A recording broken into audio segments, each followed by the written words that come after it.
Buenos días, buenas tardes, buenas noches, de acuerdo al lugar o momento donde me estén viendo. Y hoy estamos nuevamente compartiendo otro capítulo de este hermosísimo libro, El budismo esotérico. Y en esta oportunidad estamos con el capítulo sexto, Kama Loka. Bien, qué nombre, ¿no? Estos nombres budistas, estos nombres orientales. Pero bueno, ya nos vamos a ir acostumbrando un poco en Occidente, ya nos estamos acostumbrando, algunos más, otros menos, a este lenguaje. Bien, lo que ya se ha expuesto con referencia al destino de los principios humanos superiores después de la muerte, prepara el camino para comprender las circunstancias en que lo que resta de estos principios se encuentra después que el verdadero ego ha pasado bien al estado de chabánico, o bien aquel periodo inconsciente de preparación del mismo que corresponde a la gestación física. La esfera en la cual semejante resto permanece durante cierto tiempo es conocida en la ciencia oculta como Kama Loka, la región del deseo, no la región en la cual el deseo se desarrolla en un grado anormal, relativamente al deseo tal como lo conocemos en la Tierra, sino la esfera donde esa sensación del deseo, que es una parte de la vida terrena, puede sobrevivir. Por lo que se ha dicho acerca del Devachan, es evidente que una gran parte de los recuerdos que se acumulan alrededor del ego humano durante la vida son incompatibles por su naturaleza con la pura existencia subjetiva a que pasa el ego verdadero, perdurable y espiritual. Pero no por esto se aniquilan o extinguen necesariamente aquellos. Continúan inherentes.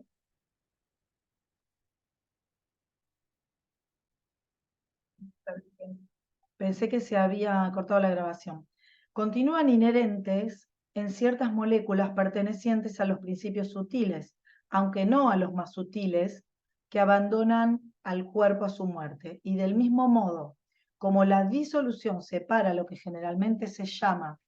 el alma del cuerpo, así provoca también una separación posterior entre los elementos constituyentes del alma. Aquella parte del quinto principio o alma humana que por su naturaleza es asimilable al sexto principio o ha gravitado hacia él, pasa justamente con el germen de esta alma espiritual o divina a la región superior o estado de bachánico, en el cual se separa casi completamente de las atracciones de la tierra y por completo en todo cuanto se refiere a su propio curso espiritual, por más que todavía conserva ciertas afinidades con las aspiraciones espirituales que emanan de la tierra y puede algunas veces atraer a estas hacia sí. Pero el alma animal o cuarto principio, el elemento de la voluntad y del deseo en lo que se refiere a la existencia objetiva, no posee atracción ninguna hacia lo superior y no pasa más allá de la tierra de lo que lo hacen las partículas del cuerpo confiadas a la sepultura.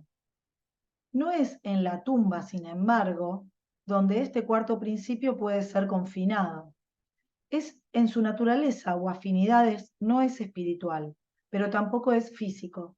Es físico solo en sus afinidades y de aquí el resultado. Permanece dentro de la atracción local y física efectivas de la Tierra, o sea, en la atmósfera de la misma, o más bien en Kama Loka, toda vez que no son los gases de la atmósfera los que representan papel alguno en este punto del problema que nos ocupa. Y respecto del cuarto principio, hay que decir que una gran parte del mismo, en lo que se refiere a la mayoría de la humanidad, desgraciadamente, aunque una parte muy variable en su proporción relativa, inevitablemente permanece allí. Existen allí muchos atributos que exhibe el ordinario y complejo ser humano, muchos sentimientos ardientes, deseos y actos, infinidad de recuerdos, los cuales, si bien no están relacionados con una vida tan exaltada, quizá como los que tienen que ver con las aspiraciones más elevadas, pertenece, sin embargo, de un modo esencial a la vida física y tardan en morir. Existen allí muchos atributos que exhiben el ordinario y complejo ser humano, muchos sentimientos ardientes, deseos y actos, infinidad de recuerdos, los cuales si bien no están relacionados con una vida tan exaltada, quizá como los que tienen que ver con las aspiraciones más elevadas, pertenecen, sin embargo, de un modo esencial a la vida física y tardan en morir. Quédanse atrás asociados con el cuarto principio, el cual es por completo de naturaleza terrena, perecedera, y se dispersan, se desvanecen o son absorbidos por los principios universales respectivos a que pertenecen, del mismo modo que el cuerpo es absorbido por la tierra en el transcurso del tiempo, rápida o lentamente en proporción a la tenacidad de su sustancia. ¿Y en dónde, mientras tanto, permanece la conciencia del individuo que ha muerto o se ha disuelto? Seguramente en el de Bachán, pero a la mente no educada en la ciencia oculta se le presenta una dificultad a causa del hecho de que una apariencia de conciencia permanece inherente en la porción astral, o sea, el cuarto principio, con una parte del quinto que queda atrás en cama loca. Se objeta que la conciencia individual no puede existir en dos puntos al mismo tiempo, pero en primer lugar, esto puede suceder hasta cierto punto. Como pronto podrá verse, es un error el hablar de conciencia tal como la comprendemos en la vida, unida al carón o residuo astral, pero sin embargo, puede despertarse en este cascarón cierta manifestación espuria de conciencia, que no tiene conexión ninguna con la conciencia real, que mientras tanto crece en fuerza y vitalidad en la esfera espiritual. No tiene el cascarón el poder de adquirir y asimilarse nuevas ideas y de iniciar cursos de acción bajo la base de estas ideas nuevas. Pero existe en el cascarón una sobrevivencia de los impulsos volitivos que le han sido comunicados durante su vida.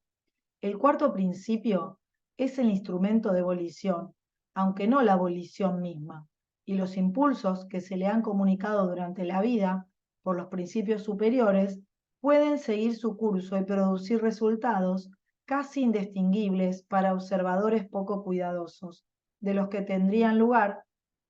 si los cuatro principios más elevados estuviesen en realidad todos unidos como en la vida. El cuarto principio es durante la vida el vehículo de aquella conciencia esencialmente mortal, que no puede acomodarse por sí misma a un estado de existencia permanente. Pero la conciencia, aún de los principios inferiores durante la vida, es una cosa muy distinta de la conciencia vaporosa, volátil e incierta, que continúa inherente en los mismos cuando aquello que en realidad es a la vida es la vida lo que los cobija, o sea, su vitalización por la infusión del espíritu ha cesado en todo lo que a ello se refiere. No puede el lenguaje hacer inteligibles de una vez todas las fases de una idea que presente muchos aspectos, como tampoco puede un dibujo presentar todos los lados de un objeto sólido. Y a primera vista, los dibujos diferentes de un mismo objeto, tomados de diversos puntos de vista, pueden parecer tan distintos que no sean reconocibles como el mismo. Pero no cabe duda que cuando la inteligencia lo llegue a percibir en conjunto, verá que sus diversidades constituyen un todo armónico. Así sucede con estos sutiles atributos de los principios invisibles del hombre. Ningún tratado puede hacer más que presentar sus diferentes aspectos por separado. Los distintos puntos de vista expuestos deben confundirse en la mente del lector antes de que el concepto completo corresponda a las realidades de la naturaleza. En la vida, el cuarto principio es el asiento de la voluntad y del deseo, pero no es la voluntad misma. Debe estar activamente unido al espíritu cobijador o a la vida una, para ser así el agente de aquella elevadísima función de la vida. La voluntad en su potencia sublime. Como ya se ha dicho, los nombres sánscritos de los principios superiores implican la idea de que son vehículos de la vida una, no que la vida una sea un principio molecular separable. Es la unión de todos, la influencia del espíritu, pero a la verdad, la idea es demasiado sutil para el lenguaje y quizá para la misma inteligencia. De todos modos, su manifestación en el caso actual es bastante aparente. Cualquiera que haya sido la abolición del cuarto principio, cuando vivo, este no es ya capaz, cuando muerto, de voluntad activa. Pero entonces, bajo ciertas condiciones anormales, puede parcialmente recobrar la vida durante un tiempo. Y este hecho es el que explica muchos, aunque no todos, los fenómenos de mediunismo espiritista. El elementario, que lo pone entre comillas, como ha sido generalmente llamado el cascarón astral en escritos ocultos anteriores, es susceptible, según se ha dicho ya, de ser galvanizado durante un tiempo por la corriente del medio, pasando a un estado de conciencia y vida del cual puede formarse una idea por el primer estado en que se encuentra una persona, que conducida a una habitación extraña en un estado de inconsciencia durante una enfermedad, se despierta débil, con su inteligencia confusa, mirando en torno suyo con un sentimiento de extravío, recibiendo impresiones, oyendo palabras que le son dirigidas y contestando vagamente.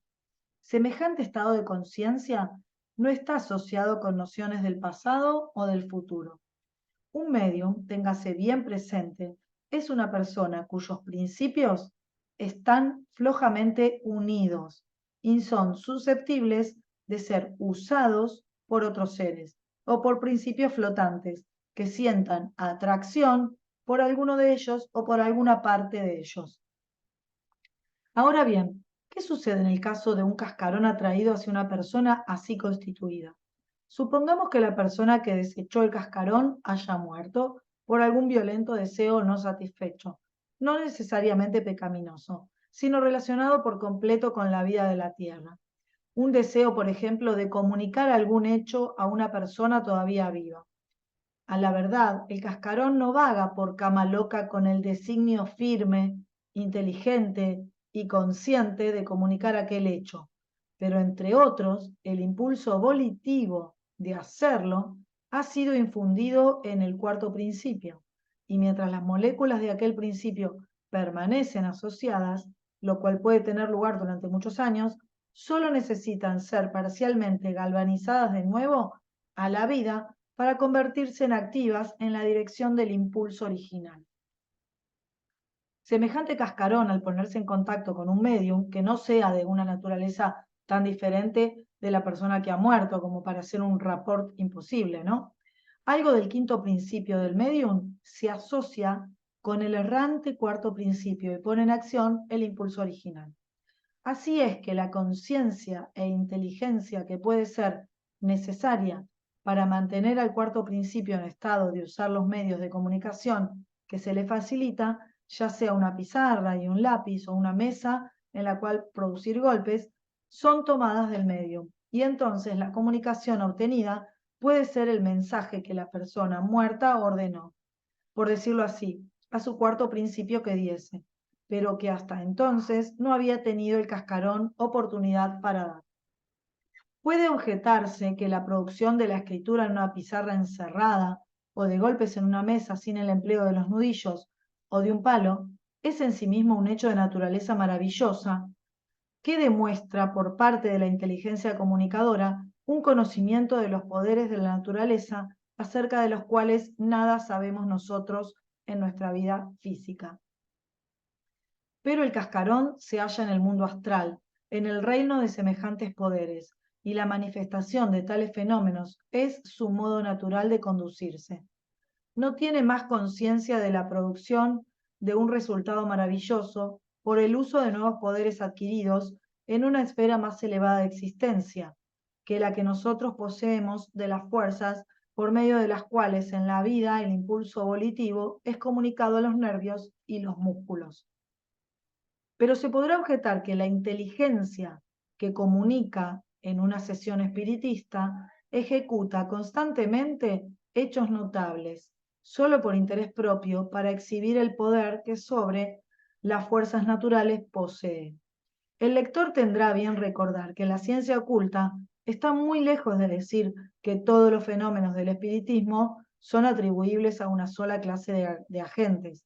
Hasta aquí, en este tratado, bien poco se ha dicho acerca de los elementales, esos seres semi-inteligentes de la luz astral que pertenecen a un reino de la naturaleza completamente distinto del nuestro.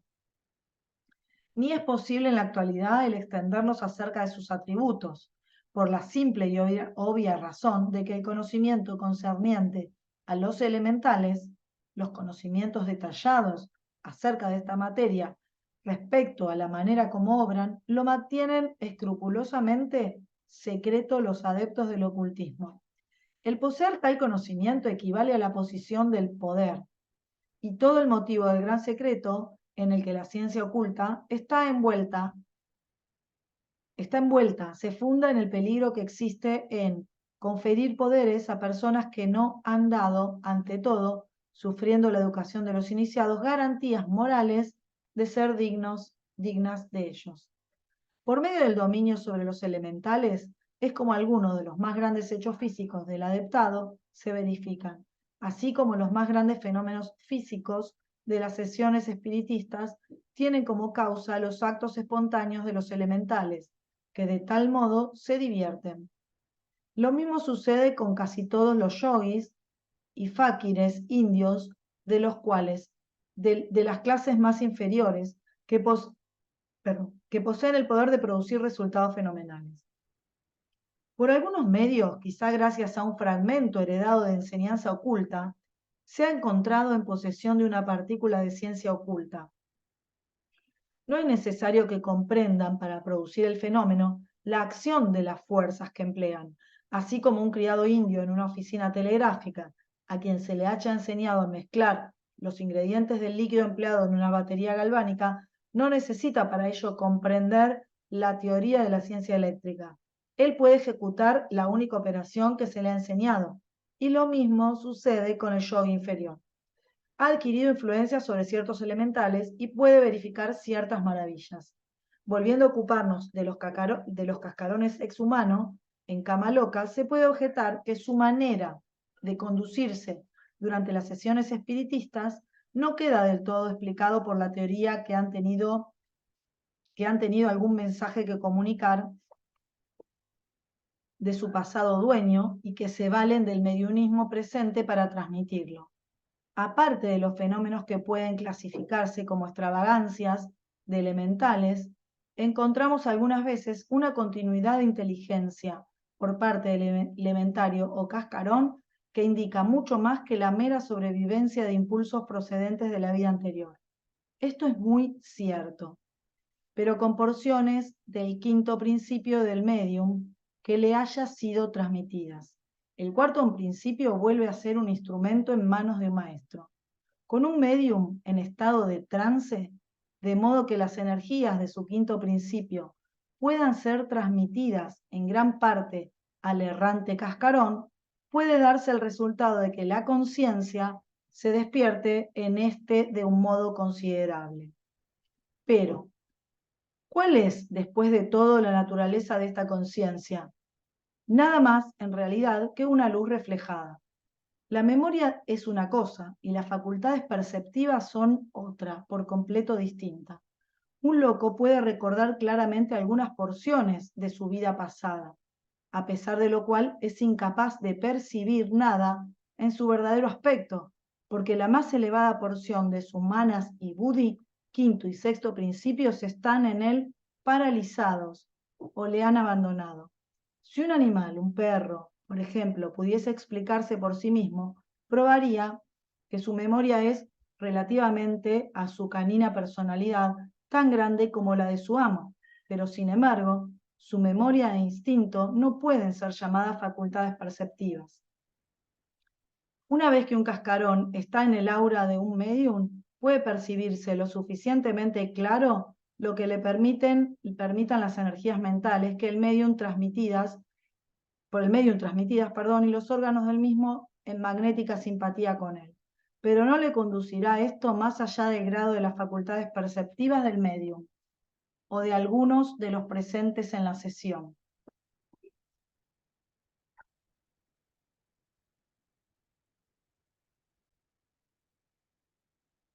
De aquí las que con frecuencias racionales y algunas veces muy inteligentes contestaciones que puede dar, y de aquí también su invariable y completo olvido de todas las cosas desconocidas, aquel medium o círculo o que no se encuentran en los recuerdos inferiores de su pasada personalidad galvanizada, de nuevo por las influencias bajo las cuales está colocada. El cascarón de un hombre en alto grado de inteligente e instruido pero antiespiritual por completo, que haya muerto de muerte natural, durará más tiempo que los pertenecientes a los temperamentos más débiles y con auxilio de la sombra de su propia memoria, puede pronunciar por conducto de medios parlantes oraciones no despreciables, pero jamás se encontrará que éstas se refieran a algo que no sean los asuntos que le hayan interesado mucho durante su vida, y ni una palabra procederá en él que indique un adelanto real de conocimientos. Fácilmente se verá que un cascarón astral, atraído hacia la corriente mediunística y entrando en relación con el quinto principio del medium, no es en modo alguno seguro que esté animado con una conciencia, aun en lo poco que tales conciencias pueden valer, idéntica a la de la personalidad difunta, de cuyos principios superiores fue desprendida, pues con igual facilidad puede reflejar alguna personalidad por completo distinta que le sea sugestionada por la mente del medium. En esta personalidad puede quizá permanecer y contestar durante algún tiempo. Luego, alguna nueva corriente de pensamiento lanzada por las inteligencias de las personas presentes puede encontrar eco en las inestables impresiones del elementario y su sentimiento de identidad empezará a vacilar. Durante un poco tiempo fluctuaría entre dos o tres conjeturas y concluye por desaparecer enteramente durante algún tiempo. El cascarón volverá a su sueño en la luz astral y en pocos momentos puede ser, puede ser inconscientemente arrastrado hacia el otro extremo de la Tierra. Además, el elementario ordinario o cascarón de la especie justamente descripta, cama loca, es la morada de otra clase de entidades astrales, lo cual debe tenerse en cuenta si deseamos comprender las distintas condiciones en que las criaturas humanas pueden pasar de esta vida a otras. En todo lo anterior, hemos estado examinando el curso normal de los sucesos, cuando la gente muere de un modo natural, pero una muerte anormal conducirá a consecuencias anormales. Así es que, en el caso de personas que se han suicidado y en el de personas muertas a consecuencias de un accidente súbito, los resultados consiguientes diferirán por completo de los que provienen de la muerte natural. Si se medita en semejantes casos, se verá que verdaderamente en un mundo gobernado por reglas y afinidades que producen sus efectos regulares de este modo deliberado que la naturaleza favorece, el caso de una persona que muere repentinamente, cuando todos sus principios están firmemente unidos y en disposición de poder mantenerse así durante 20, 40 o 60 años, o lo que sea el resto natural de su vida, debe seguramente diferir en algo del de una persona que por el natural proceso de decadencia se encuentra cuando la máquina vital se detiene fácilmente separable en sus varios principios, cada uno de los cuales se halla en disposición de seguir su propio destino. La naturaleza, siempre fértil en analogías, nos presenta enseguida un ejemplo en dos frutos, uno maduro y otro verde. Del interior del primero, o sea, del maduro, su pepita saldrá tan limpia y fácilmente como una mano de un guante, mientras que del fruto verde solo puede el hueso ser extraído con dificultad, por permanecer la pulpa semiadherida a su superficie. Ahora bien, en el caso de una muerte súbita, accidental o de suicidio, la pepita tiene que ser arrancada del fruto verde. No es cuestión aquí del cargo moral que pesa sobre el acto del suicidio. Es muy probable que la mayor parte de los casos tal cargo moral le es inherente, pero esta es una cuestión del karma, que seguirá a la persona a la que se refiere hasta su próximo renacimiento, como cualquier otro karma, y no tiene nada que ver con la dificultad inmediata que tal persona puede encontrar en llegar a la muerte completa. Esta dificultad es manifiestamente la misma, ya se suicide la persona o sea muerta durante el heroico cumplimiento del deber, o bien sea víctima de un accidente, por completo independiente de su voluntad. Como regla general, cuando una persona muere, la larga cuenta del karma se cierra naturalmente. Esto es, la complicada serie de afinidades que se han establecido durante la vida en el primer principio durable, el quinto ya no es susceptible de más aumento. El saldo de las cuentas, por así decirlo, así no es exigible sino en el próximo nacimiento objetivo. O en otras palabras, las afinidades que durante el Devachan permanecen en estado latente a causa de toda ausencia allí de su esfera de acción propia, vuelven a mostrarse tan pronto como se ponen de nuevo en contacto con la existencia física. Pero el quinto principio, en el cual estas afinidades se desarrollan, no puede separarse en el caso de la persona que muere prematuramente del principio terreno, o sea, del cuarto. Por lo tanto, el elementario que se encuentra en cama loca a su violenta expulsión del cuerpo no es un mero cascarón, sino la persona misma que últimamente vivía, sin que le falte nada más que el cuerpo. En el verdadero sentido de la palabra, no está muerto después de todo.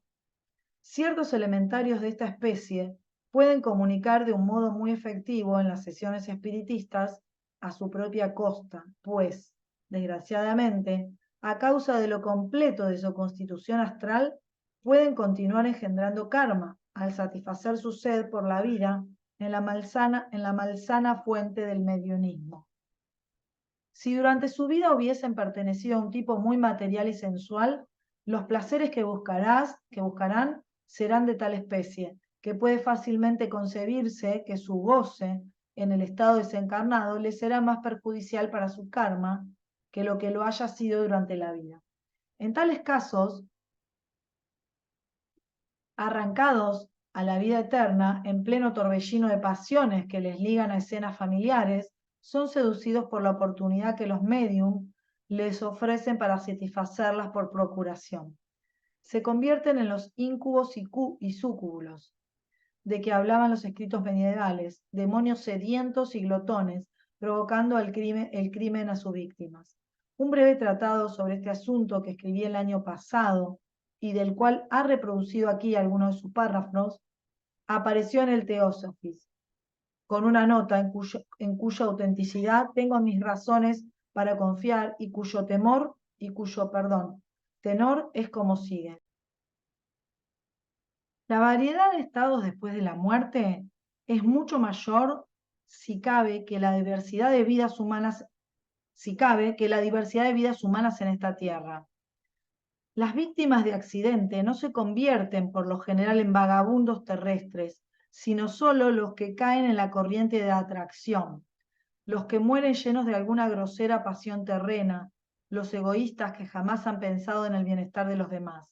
Sorprendidos por la muerte en la realización, sea verdadera o imaginaria, de alguna absorbente pasión de sus vidas que no hubiesen llegado a satisfacer,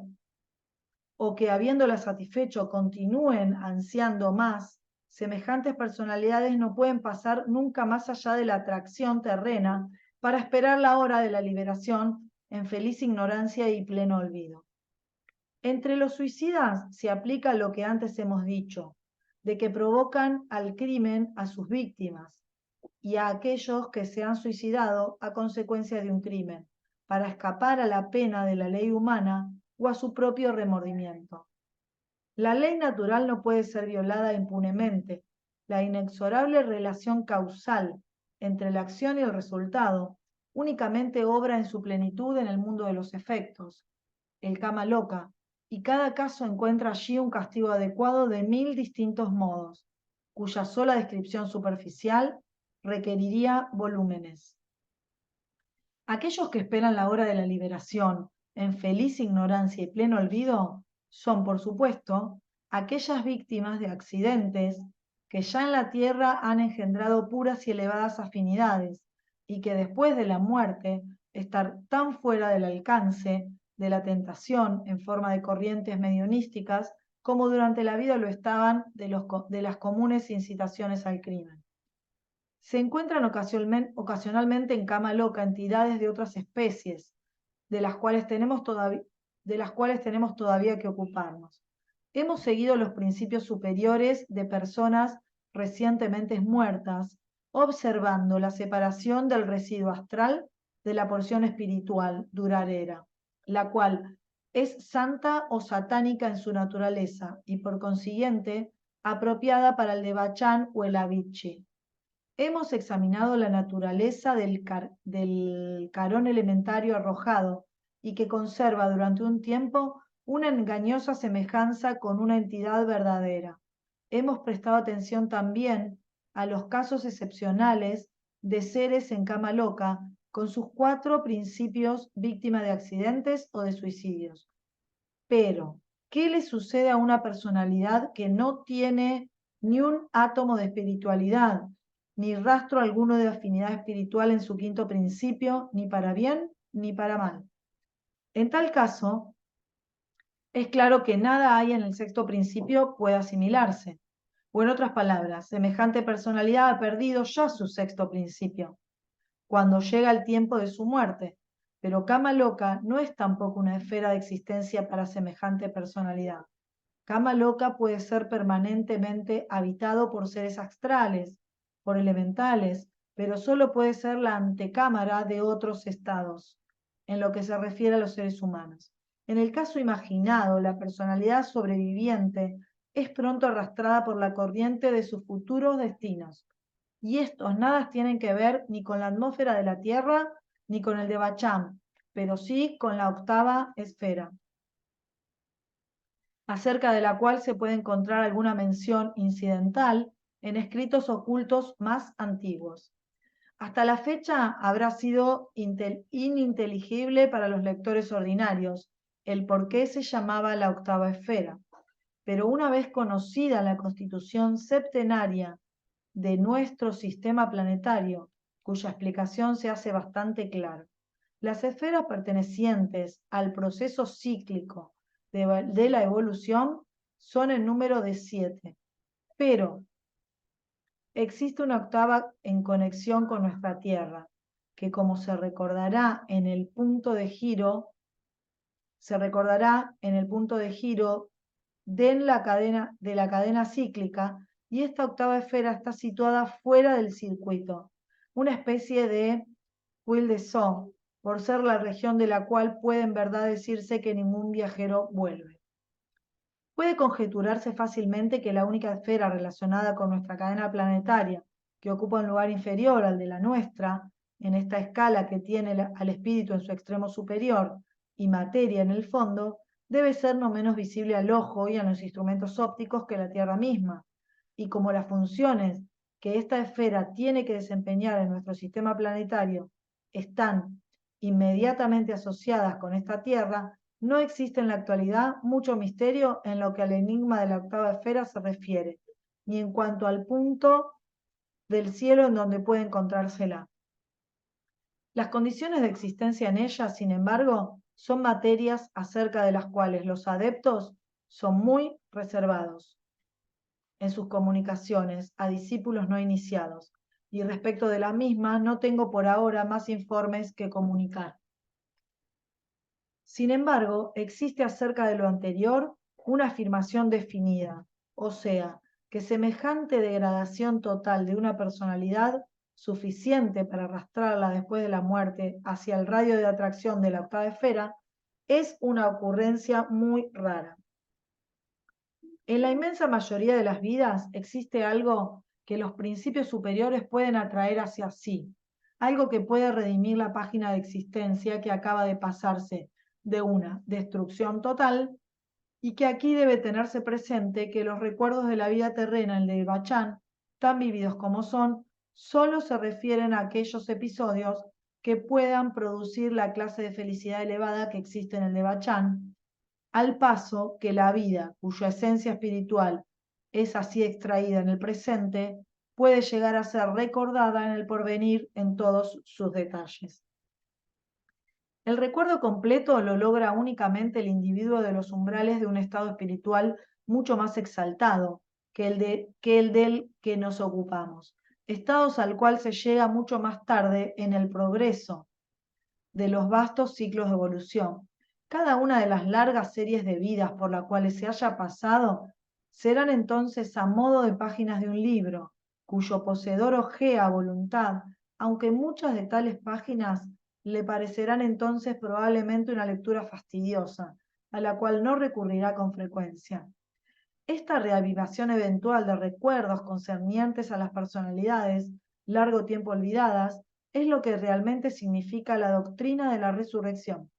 Pero no tenemos tiempo ahora de detenernos a desembollar los enigmas del simbolismo en su relación con las enseñanzas que en la actualidad se dan al lector. Sin embargo, puede ser esta una empresa digna de llevarse a cabo más adelante. Pero mientras tanto, para volver a nuestra narración de cómo los hechos se presentan, puede decirse que entre todas las páginas del libro, cuando por fin la resurrección ha tenido lugar, no existirán páginas algunas totalmente perversas, porque a la verdad, si alguna individualidad espiritual durante su paso por este mundo ha estado alguna vez unida a personalidades tan deplorables y desesperadamente degradadas, que han pasado por completo dentro de la esfera de atracción del vórtice inferior, esa individualidad espiritual no habrá retenido en tales casos, en sus propias afinidades, ningún rastro o mancha de aquellas. Sus páginas que habrán sido arrancadas del libro sin dejar huella alguna, y como al final de la lucha, después de cruzar Camaloca, la individualidad espiritual habrá pasado al estado inconsciente de gestación, desde el cual, rozando apenas el estado de bachánico, volverá directamente, aunque no inmediatamente en lo que al tiempo se refiere, a nacer a la vida en actividad objetiva. Toda la propia conciencia relacionada con aquella existencia habrá pasado,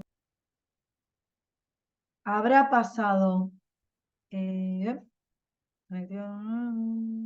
habrá pasado al mundo inferior para allí perecer eternamente, una expresión de la cual, como de tantas otras, la teología moderna ha resultado ser guardián infiel, convirtiendo en puras necedades hechos psíquicos científicos. Bien. Y aquí finaliza esta parte, pero sigue con anotaciones que son extensas y las vamos a leer porque, bueno, es fuerte, fuerte, fuerte este capítulo, sobre todo que está hablando de suicidios, muerte repentina, pero creo que es importante empezar a conocer o profundizar, en el caso de que ustedes ya conozcan, este tipo de cosas. Anotaciones. No existe porción ninguna del volumen presente que considere tan necesitada las urgentes rectificaciones como los dos capítulos últimos. El plano de existencia llamado Kama Loka, así como aquella región o estado más elevado, el Devachan, del cual es aquel la antecámara, fueron dejados en un principio por nuestros maestros intencionalmente. A lo que infiero, en una oscuridad parcial, con objeto de que el completo esquema de la evolución fuera mejor comprendido. El estado espiritual que inmediatamente sigue a nuestra vida física presente es un departamento de la naturaleza, cuyo estudio puede ser de una atracción perjudicial para todo aquel que comprenda que aún durante la vida es posible ponerse en contacto con él y realizar algunos experimentos acerca de sus condiciones, con sistemas de experimentación acerca de las mismas. Podemos ya hasta cierto punto discernir los fenómenos de ese estado de existencia a que pasa la criatura humana a la muerte del cuerpo. Las experiencias del espiritismo nos han proporcionado en gran abundancia hechos concernientes al mismo. Estos hechos son, a la verdad, en extremo subjetivos en teorías e inferencias que parecen llegar a los últimos límites de especulación, y solo la rígida disciplina mental del estudio esotérico, en su más amplio aspecto, es capaz de impedir que cualquier inteligencia dedicada a la consideración de estos hechos llegue a conclusiones que ese mismo estudio demuestra son necesariamente erróneas. Por esta razón, los investigadores teosóficos nada tienen que sentir en cuanto se refiere a sus propios progresos en la ciencia espiritual, en las circunstancias que les han inducido a ello hasta ahora, por haber más bien descuidado lo referente a los problemas que se relacionan con el estado de existencia que sigue el nuestro. Es posible exagerar las ventajas espirituales que se obtienen estudiando el vasto designio de la naturaleza, a través de aquellos extensos reinos de lo futuro, que únicamente la perfecta clarividencia de los adeptos puede penetrar, antes de ocuparse de detalles referentes a aquel vestíbulo espiritual, parcialmente accesible a una visión menos poderosa, que fácilmente puede tomar esa región cuando principia su estudio, como el de toda la expansión de lo futuro. En la actualidad, sin embargo, podemos describir los primeros procesos por los que pasa el alma después de la muerte de un modo más completo y exacto que lo que están en el capítulo anterior. La naturaleza de la lucha que tiene lugar en Kama Loka entre las duadas superior e inferior puede ahora, según creo, ser comprendida más perfectamente que al principio. Aquella lucha parece que es un proceso muy prolongado y heterogéneo, que constituye, no como alguno de nosotros podría haber conjeturado al principio, una automática e inconsciente acción de afinidades o fuerzas dispuestas a determinar el futuro de la mónada espiritual después de la muerte, sino una frase de la existencia que puede durar y que probablemente dura, en la mayor parte de los casos, un número considerable de años. Y durante esta fase de la existencia es muy poco posible que las entidades humanas que han abandonado la Tierra al manifestarse, perdón, que han abandonado la Tierra, el manifestarme a personas todavía vivientes por medio del llamado mediunismo espiritista, de una manera que en gran parte puede explicar, ya que no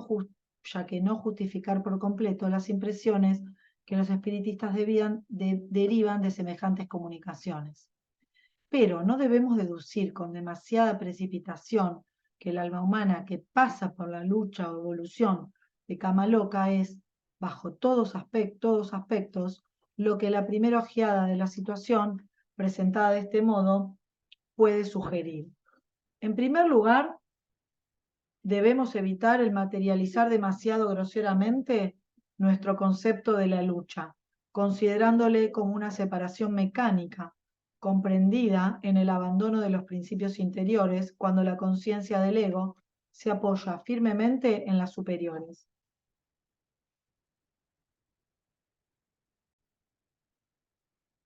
Pero no debemos deducir con demasiada precipitación que el alma humana que pasa por la lucha o evolución del Kama Loka es, bajo todos aspectos, lo que la primera ojeada de la situación presentada de este modo puede sugerir. En primer lugar, debemos evitar el materializar demasiado groseramente nuestro concepto de la lucha, considerándola como una separación mecánica, comprendida en el abandono de los principios inferiores, cuando la conciencia del ego se apoya firmemente en los superiores. Así, a la muerte, el cuerpo es desechado mecánicamente por el alma, la cual, en unión quizá con los principios intermedios, al abandonar la morada que ya no necesita, puede ser vista por algunos clarividentes de un orden elevado. Y un proceso muy parecido puede finalmente verificarse en el mismo Kama Loka, con respecto a la materia de los principios astrales. Pero dejando a un lado por unos momentos esta consideración, es importante evitar la suposición de que la lucha en Kama Loka constituye por sí misma esta última división de principios o segunda muerte en el plano astral. La lucha en Kama Loka es de hecho la vida de la entidad en aquellas fases de existencia. Según se dijo con exactitud en el capítulo anterior, la evolución que tiene lugar durante aquella fase de existencia no tiene nada que ver con la elección responsable entre el bien y el mal que tiene lugar durante la vida física. Kama Loka es una parte del gran mundo de los efectos, no una región en la cual se originen causas, excepto bajo circunstancias peculiares. La entidad en Kama Loka, por tanto, no es verdaderamente dueña de sus propios actos, es más bien juguete de sus propias afinidades ya establecidas.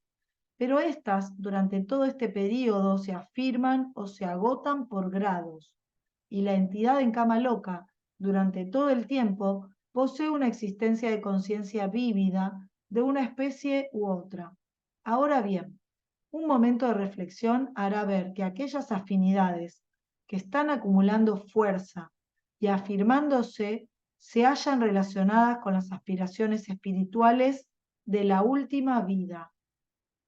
mientras que las que se están agotando están en relación con los gustos, emociones e inclinaciones materiales. Recuérdese que la entidad en Kama Loka está en su camino hacia el Devachan, o en otras palabras, está progresando hacia aquel estado llamado devachánico, y que el proceso de desarrollo tiene lugar por acción y reacción, por flujo y reflujo, como casi todos los demás procesos de la naturaleza, por una especie de oscilación entre la lucha de las atracciones de la materia y las del espíritu. De este modo, por así decirlo, avanza el ego hacia el cielo o retrocede hacia la tierra durante su existencia en Kama Loka. Y precisamente esta tendencia a oscilar entre los dos polos de pensamiento o estado es lo que le hace retroceder a veces a la esfera de vida que acaba de abandonar. Sus ardientes simpatías por aquella vida no se disipan desde luego, y en cuanto a sus simpatías para con los aspectos superiores de la misma, debe recordarse que ni siquiera entran en el proceso de disipación. Por ejemplo, en lo que llamamos aquí afinidad terrena, no debemos incluir los afectos puros, los cuales son de naturaleza exclusivamente de bachánica. Pero la verdad, aún en lo que se refiere a los afectos, puede haberlos terrenos y espirituales, y su contemplación, justamente con las circunstancias que rodean a la vida terrena, pueden con frecuencia influir en el retroceso de la entidad en Kama Loka hacia la vida de la tierra a que nos hemos referido. Se verá enseguida, por supuesto, que la comunicación que la práctica del espiritismo establece entre tales entidades en Kama Loka y los amigos que han dejado en la tierra debe tener lugar durante aquellos periodos de la existencia del alma, en los cuales los recuerdos de la tierra atraen su atención, y acerca de los mismos existen dos consideraciones muy importantes que se originan a consecuencia de la observación anterior. 1. Cuando se llama la atención del alma hacia la tierra, se la aparta del progreso espiritual en el cual se halla empeñada, pues se la obliga a oscilar en dirección opuesta. Puede recordar perfectamente bien y en conversación referirse a las aspiraciones espirituales de la vida de la tierra, pero sus nuevas experiencias espirituales parecen ser de un orden imposible de traducir en palabras, pertenecientes a la inteligencia física ordinaria. Además de que no están en dominio de las facultades que operan en el alma mientras está ocupada con los antiguos recuerdos de la tierra. La situación puede simbolizarse, bien que muy imperfectamente, por el caso de un pobre emigrante, a quien podemos imaginar prosperando en su nuevo país, ilustrándose allí, ocupándose de sus asuntos públicos y de sus descubrimientos, llevando a cabo actos de filantropía y progresando en una palabra. Pues puede mantener relaciones con su familia y parientes por medio de cartas, pero encontrará difícil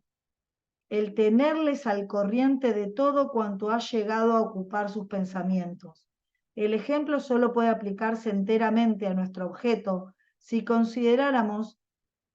al emigrante como hallándose bajo una ley psicológica que extiende un velo sobre su entendimiento cuando se sienta para escribir a sus antiguos amigos, y que restablece en él, durante aquel momento, su primitiva condición mental.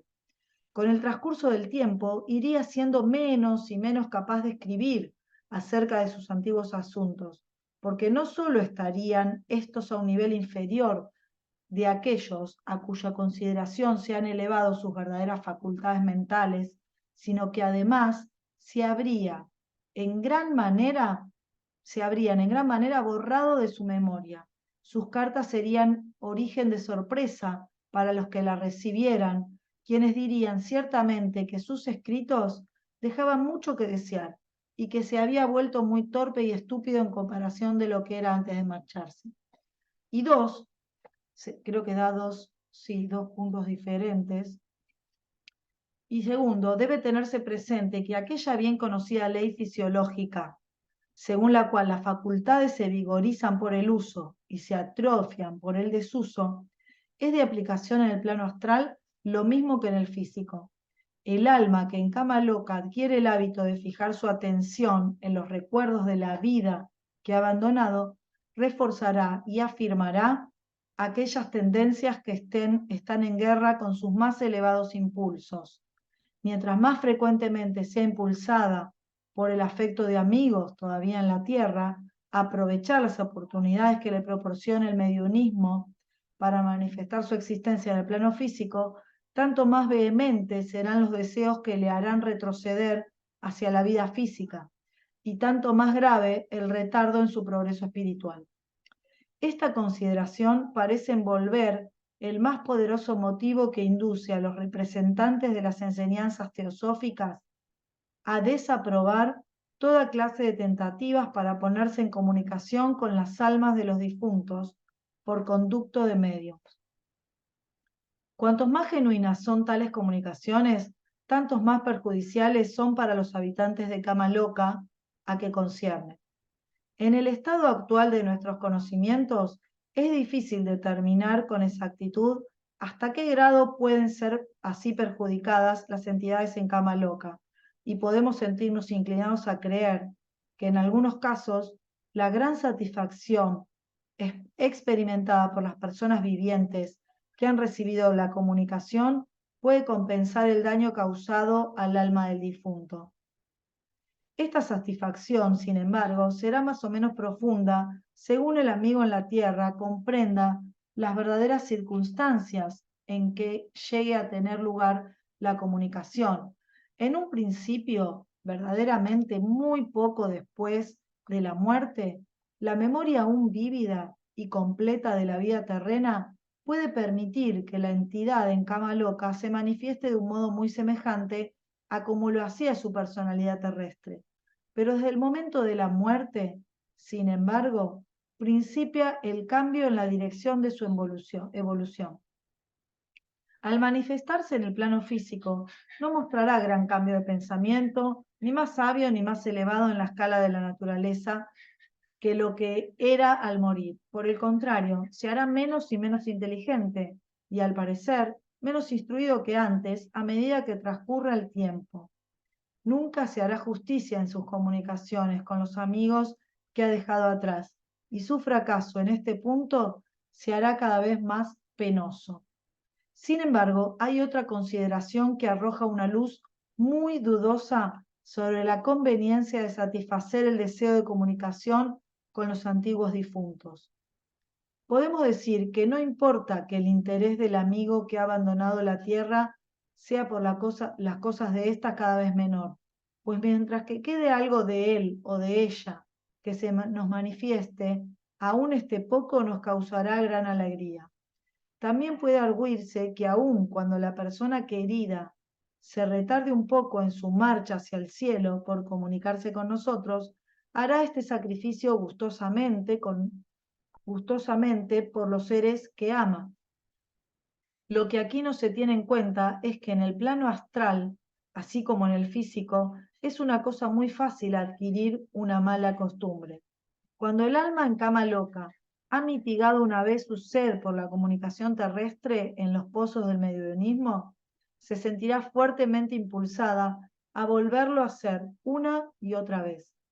Por esta causa podemos ocasionar otros resultados además del de distraer la atención del alma de sus propios asuntos, sosteniendo relaciones espirituales con ella. Podemos ocasionarle un perjuicio muy grave y casi permanente.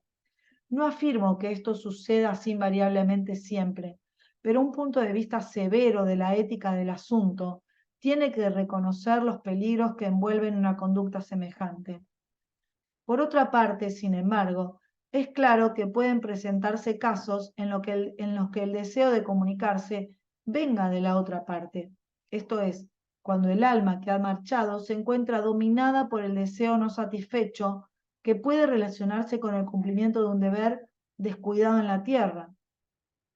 cuya consideración por parte de los amigos todavía vivos puede producir un efecto muy distinto de que implica la mera satisfacción de volver a ocuparse de sus antiguos intereses en la tierra. En aquel caso, los amigos vivientes, al ponerse en comunicación con el alma, pueden ser indirectamente el medio de facilitar el camino de su progreso espiritual. En este punto también debemos ponernos en guardia contra el aspecto engañoso de las apariencias. Un deseo manifiesto por un habitante de cama loca puede que no sea siempre la expresión de la idea que entonces ocupe su mente. Puede ser el eco de un antiguo, quizás muy antiguo deseo, que entonces encuentre por primera vez un medio para exteriorizarse. Así pues, aunque sería razonable considerar como importante un deseo inteligible que se nos exprese de cama loca por una persona que haya muerto recientemente, sería prudente mirar con gran desconfianza un deseo semejante que proviniese de la sombra de una persona muerta desde hace mucho tiempo y cuyo comportamiento general como sombra no demuestre que retiene ninguna conciencia vívida de su antigua personalidad. El reconocimiento de todos estos hechos y posibilidades de cama loca proporcionará, según creo, a los teosofistas una explicación satisfactoria de muchas experiencias relacionadas con el espiritismo, que había dejado en la oscuridad la primera exposición de la doctrina esotérica en lo que se refería a este punto.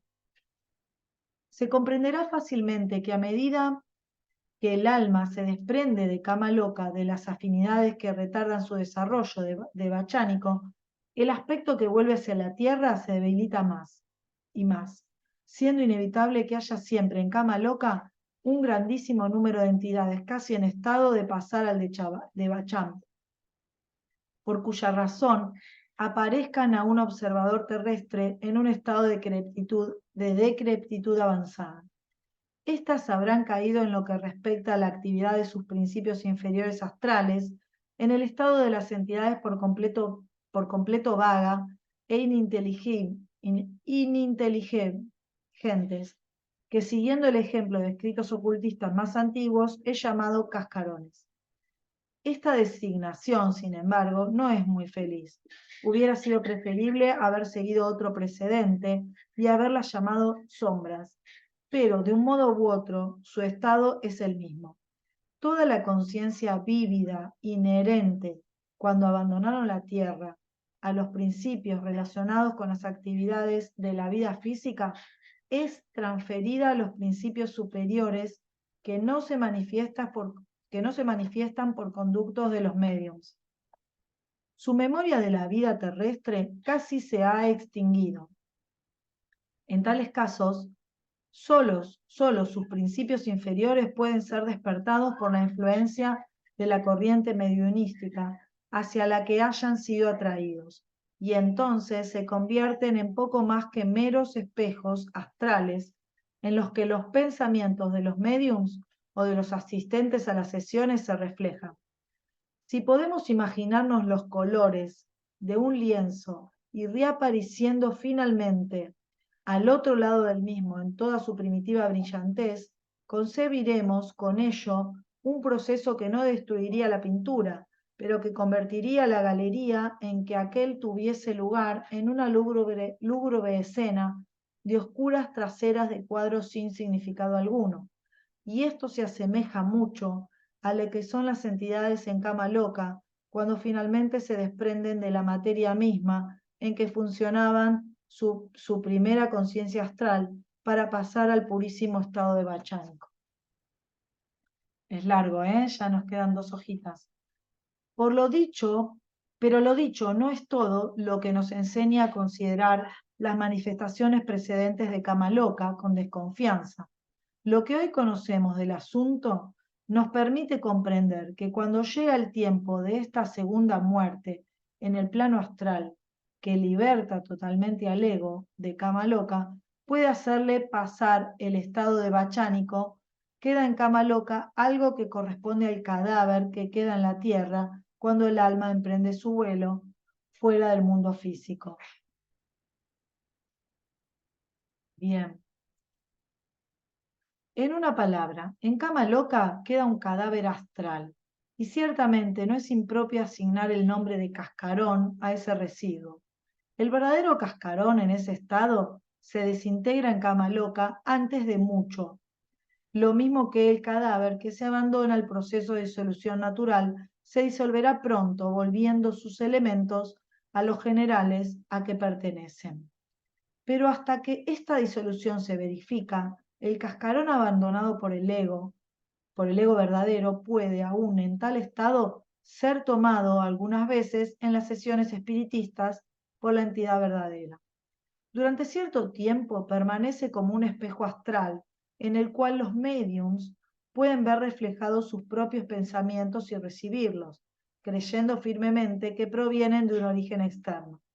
Estos fenómenos, en el verdadero sentido de la palabra, son cadáveres astrales galvanizados, aun cuando hasta el momento de su desintegración pueda existir entre ellos y el verdadero espíritu de Bachánico cierta relación sutil, lo mismo que subsiste una comunicación sutil semejante entre la entidad en cama loca y el cadáver que queda en la tierra. Esta última relación se mantiene por medio de la materia sutilmente difundida del Linga Sharira, y el estudio de esta rama del asunto nos llevaría, según creo, a una mejor comprensión que lo que hoy poseemos, de las circunstancias en que a veces se verifican las materializaciones en las sesiones espiritistas. Pero sin entrar ahora en esta digresión, basta reconocer que la analogía puede ayudar a demostrar cómo, entre la entidad de Bachánica y el desecho cascarón en cama loca, puede subsistir durante algún tiempo una conexión semejante, que actúa mientras dura como una especie de gancho en el espíritu y quizá como una conclusión de los resplandores del crepúsculo en el cascarón. Sería indudablemente en extremo penoso para cualquier amigo viviente de la persona difunta el ver o tener conocimiento, ya sea por la clarividencia o de otro modo, de semejante cascarón y tomarlo por la verdadera entidad. El punto de vista relativamente claro que ahora podemos tener respecto de cama loca puede ayudarnos a emplear términos aplicados a sus fenómenos con más exactitud que lo que hasta ahora hemos podido hacer.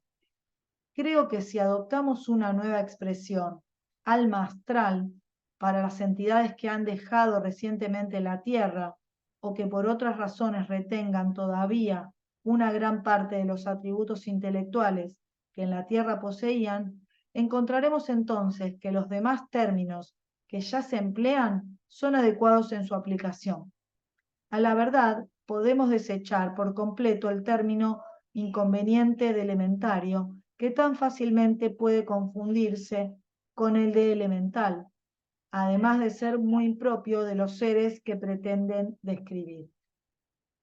Hago pues la indicación de que el alma astral, cuando entra, considerado desde nuestro punto de vista en la decrepitud intelectual, se le llame en este estado de cadencia una sombra, y que el término cascarón se reserve exclusivamente para los verdaderos cascarones o cadáveres astrales abandonados definitivamente por el espíritu de Bachánico. Al estudiar la ley de desarrollo espiritual en cama loca, es natural que tratemos de investigar cuánto tiempo transcurre antes que se complete el paso de la conciencia desde los principios inferiores a los superiores del alma astral. Y como de costumbre, así que se entra a tratar de números referentes a los procesos superiores de la naturaleza, la constatación es muy elástica. Pero creo que los maestros esotéricos de Oriente declaran que, en lo que respecta al término medio de la humanidad, lo que pudiera llamarse en sentido espiritual la gran clase media de la humanidad, es extraordinario que una entidad en cama loca esté en estado de manifestarse como tal por más de 25 o 30 años. Pero en ambos extremos de este término medio, los números pueden extenderse muy considerablemente. Esto es, una criatura humana muy innoble y embrutecida puede permanecer en cama loca mucho más tiempo, por falta de principios superiores suficientemente desarrollados para asimilarse su conciencia, y al otro extremo de la escala, el alma muy intelectual y mentalmente activa puede permanecer larguísimos periodos en cama loca por falta de afinidades espirituales de análogo poder, por razón de la gran persistencia de las fuerzas y causas generadas en el plano superior de los efectos, aunque la actividad apenas puede estar divorciada de la espiritualidad, excepto en los casos en que esté exclusivamente asociada con la ambición mundana. Además, al paso que los periodos en cama loca pueden de este modo prolongarse fuera del término medio por causas diferentes, pueden también reducirse a una ínfima brevedad, cuando una persona muy adelantada en la senda espiritual muere naturalmente después de una larga vida que ha llegado legítimamente a su objeto. Hay otra posibilidad importante relacionada con las manifestaciones que llegan a nosotros por los conductos usuales de comunicación con cama loca, que conviene consignar aquí. Por más que, a causa de su naturaleza, la realización de tal posibilidad no puede ser frecuente. Ningún estudiante de teosofía puede esperar saber hasta ahora mucho más acerca de los estados de existencia de los adeptos que abandonan el uso de cuerpo físico en la Tierra. Las posibilidades superiores que se abren ante ellos me parecen por completo fuera del alcance de toda apreciación intelectual. Ningún hombre es bastante hábil solo por la virtud de la mera capacidad de un cerebro viviente para comprender el nirvana. Pero según parece, en algunos casos, los adeptos deciden optar por un curso que se encuentra entre la reencarnación y el paso al nirvana, o sea, en las regiones superiores del Devachan. Esto es, puede esperar en los estados arupa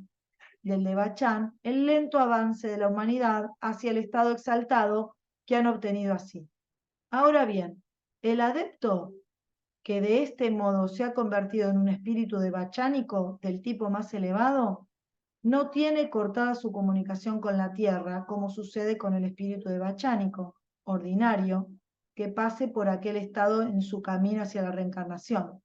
y puede manifestar su influencia en ella. Esta no sería ciertamente una influencia que se hiciese sentir por medio de ningún signo físico o auditorios heterogéneos, pero no sería imposible que un médium de la clase más elevada, que más propiamente debería llamarse un vidente espiritual, pudiese ser influido. El espíritu de semejante adepto puede que haya cobijado de tiempo en tiempo algunos grandes hombres de la historia del mundo, ya sea consciente o inconscientemente según el caso.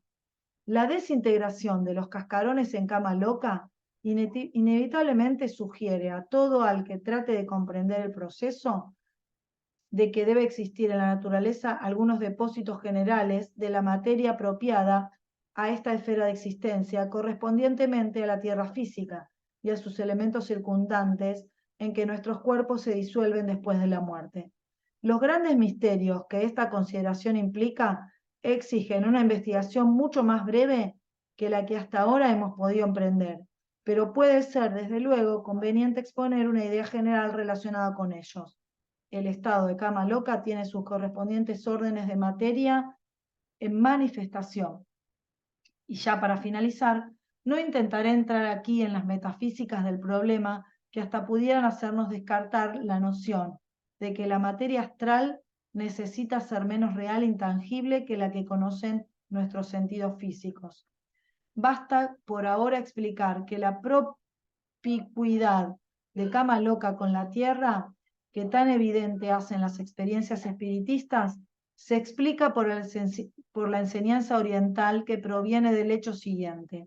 que cama loca está en la Tierra y pertenece a ella, tanto como nuestra alma astral está en el hombre vivo y pertenece a él. La región de cama loca, en una palabra, ese gran reino de materia, en ese estado propio que constituye el kama loka, perceptible a los sentidos de las entidades astrales, así como también a los de muchos clarividentes, es el cuarto principio de la tierra, del mismo modo que el kama rupa es el cuarto principio del hombre, pues la tierra tiene sus 7 principios como las criaturas humanas. Así, el estado de bachánico corresponde al quinto principio de la tierra, y el nirvana al sexto principio. Uf, fuerte, fuerte, fuerte, ¿eh? Bueno, muchísimas gracias por acompañarme en esta lectura que fue bastante larga, así que pueden retroceder si lo quieren ver y nos encontramos en el próximo encuentro para compartir el próximo capítulo, así que tengan una excelente jornada. Chau, chau.